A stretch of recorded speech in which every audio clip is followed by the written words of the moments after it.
Je vais montrer dans cette vidéo un circuit en carré. Alors qu'est-ce qu'un circuit en carré? C'est un système automatisé, c'est-à-dire qu'on n'aura pas à intervenir lorsqu'on va simplement alimenter en électricité et en air. Ce sont deux vérins qui vont un petit peu s'auto-conduire, on va dire. Donc, c'est-à-dire que lorsque l'un des vérins va sortir, eh bien, l'autre va sortir.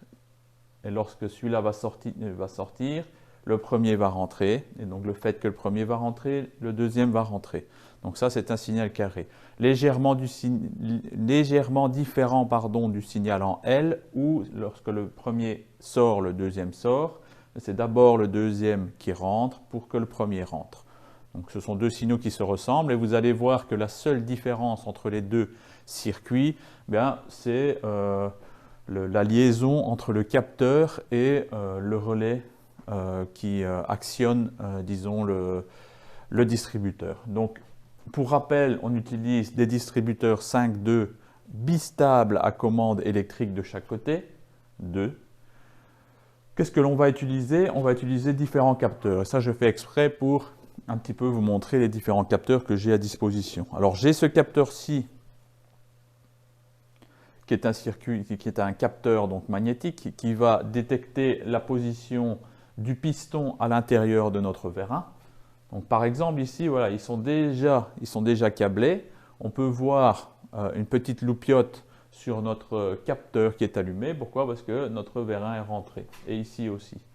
Donc, comme je l'ai expliqué dans une vidéo précédente, voilà. 3 points de contact, il faut toujours l'alimenter, notre capteur doit toujours être alimenté, et c'est au moment où il va capter quelque chose qu'il va envoyer un signal sur la troisième broche. Donc bien faire attention, ça ne se voit pas top à l'écran, mais nous avons un câble ici avec 3 petits trous puisque 3 broches dans le capteur et forcément nous avons 3 câbles de liaison. Alors c'est super, ils sont en couleur, donc le bleu on sait que ça va toujours à la masse, le rouge va aller à l'alimentation et notre câble noir c'est celui qui va envoyer le signal au relais. Ici ils sont déjà câblés, donc vous voyez que mes capteurs ici sont câblés, celui-là et celui-ci. Qu'est-ce que je vais utiliser d'autre? Je vais aussi utiliser un capteur optique que voici. Voilà, je peux peut-être le mettre comme ça, on voit un petit peu le symbole avec les points de connexion nécessaires. C'est pas très difficile, encore une fois ça vient de chez Festo, donc on a un 0 volt, un 24 volts et on a ici différents points de contact. Pardon, ça a pris le virus. Donc ici, quel point de contact on va utiliser? Il suffit de lire ici sur notre symbole et on voit clairement que c'est en Q1 qu'on va venir établir un point de contact. Et donc c'est un capteur optique qui envoie donc un faisceau lumineux et qui réfléchit donc ce faisceau pour capter. Je vais utiliser aussi un autre capteur qui est très très simple puisque c'est un bête fin de course, mais cette fois-ci un fin de course électrique.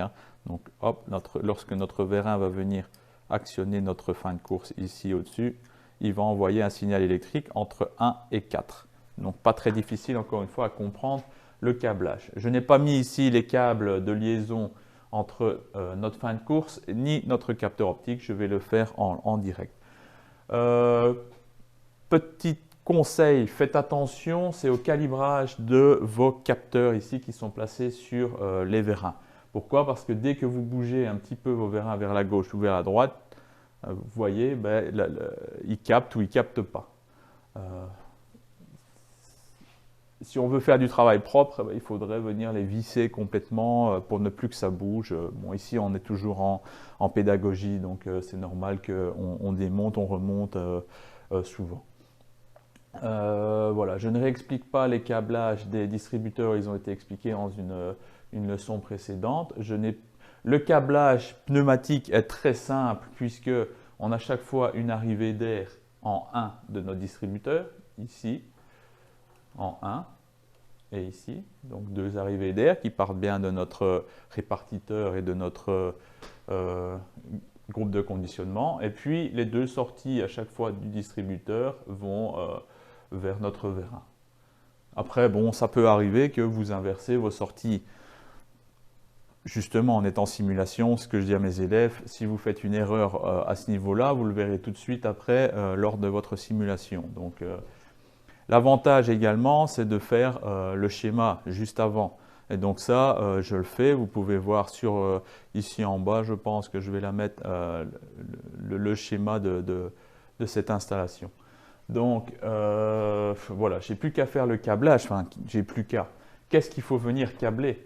Eh bien ici sur ça, c'est notre câble qui part donc de notre distributeur. Donc les deux câbles que j'ai ici dans ma main, les deux câbles que j'ai dans ma main, ben, c'est chaque fois pour le relais gauche et le relais droit à conduire, pour faire sortir ou pour faire rentrer notre vérin. Comment les distinguer? Bien, dessus, on a mis des petits repères, on a mis 14, 12. Pourquoi? Parce que sur notre distributeur, le relais à gauche a le numéro 14, le relais à droite a le numéro 12. Donc comme ça, on sait venir conduire directement notre distributeur avec ces petits repères. Donc on a le distributeur de gauche avec ses deux câbles, le distributeur de droite avec ses deux câbles. Qu'est-ce qu'on va venir brancher dessus? Eh bien, on a déjà ici nos deux capteurs, vérin gauche, vérin droit, les deux capteurs. Donc voilà. Et on va venir mettre un câble ici en 4 et un câble ici en Q1 qu'on va rejoindre ici. Bon, la petite réflexion qu'il faut faire, c'est tiens, voilà, on a un signal carré, donc qu'est-ce qu'on va rejoindre à quoi?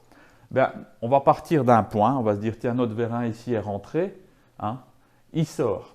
Il sort, qu'est-ce qui se passe lorsqu'il sort? Il va actionner ici notre fin de course qui va donc faire sortir le deuxième vérin. Donc, c'est celui-ci, c'est ce que je viens de dire, c'est celui-ci qui va être activé. Et pour faire sortir notre deuxième vérin, ben, on doit conduire notre relais de distributeur qui est ici à gauche. Donc, c'est le numéro 14 de notre câble ici. Et voilà, on fait simplement une liaison directe avec le numéro 14. Voilà. Alors, qu'est-ce qui va se passer? Notre vérin ici va sortir. Il va venir ici, vous voyez, quand je passe ma main, on voit déjà que le capteur optique capte très bien.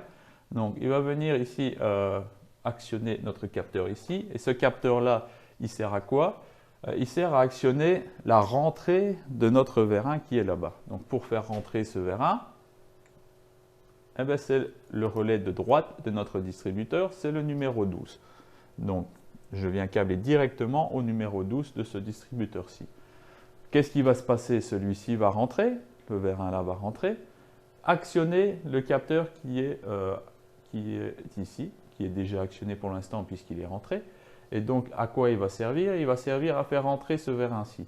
Donc, notre capteur qui est là, hein, on va le chercher. Alors oui, peut-être que certains vont dire, ah, c'est vrai qu'il y a beaucoup de câbles d'un coup. C'est vrai que là, sur les montages Festo, c'est peut-être un petit défaut, mais ça, c'est le défaut que vous retrouvez dans tous les montages industriels et de bancs pneumatiques.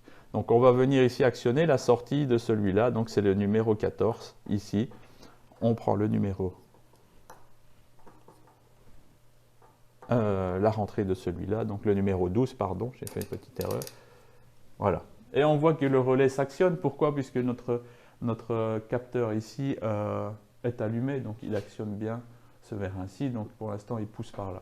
Et comme celui-ci va rentrer, eh bien, il ne nous reste plus qu'un câblage à faire, c'est faire rentrer celui-ci, donc avec ce capteur-ci qui est là.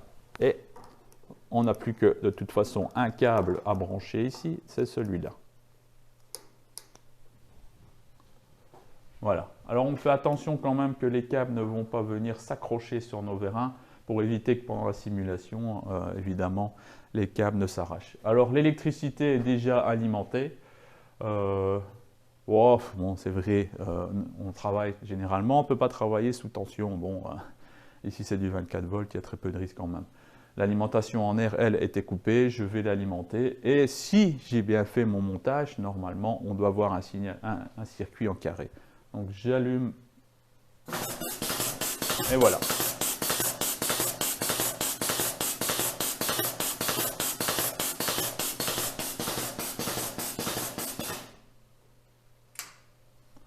Voilà, donc pas grand-chose de plus à dire.